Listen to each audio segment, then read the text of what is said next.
La organización de los distintos elementos visuales en pantalla dentro de ActionScript 3 va a ser la siguiente. En cualquier aplicación vamos a tener siempre un objeto de stage, de la clase stage, que va a ser la base de toda la aplicación, y sobre ello vamos a tener la aplicación principal, el SWF principal, que va a tener una clase loaderInfo que me va a dar información sobre la carga de esta clase principal, y luego vamos a tener, por otro lado, un display object container que va a ser la base de la ordenación de los distintos elementos visuales que tengamos en pantalla. De hecho, cada elemento que me aparezca en pantalla, me da igual que sea un sprite o un movie clip, por poner dos ejemplos, va a tener su propio display object container. Esto va a ser la lista de elementos que cuelgan de él, la lista de elementos a los que contiene. Cada uno de ellos puede tener distintas listas de display object container. Y luego cada uno de los elementos realmente va a ser un display object, cada uno de los elementos que se va a ir viendo, que va a tener su información sobre cómo colocarse, por ejemplo. Además, también vamos a tener la posibilidad de hacer cargas de otros elementos y cuando se realiza la carga de otro elemento vamos a tener la clase context_loader_info o también podemos acceder directamente a los objetos cargados.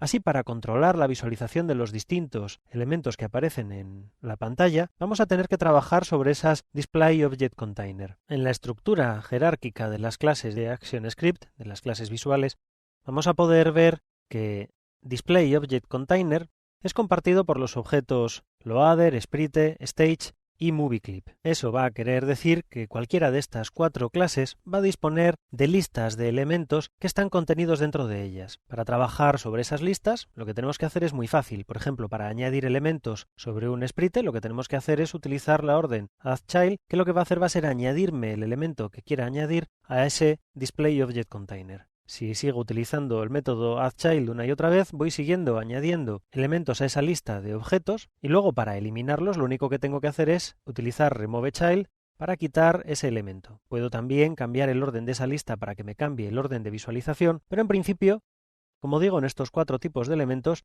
la base siempre va a ser la misma. Trabajar sobre Display Object Container para controlar el orden de aparición de los distintos elementos que se contienen.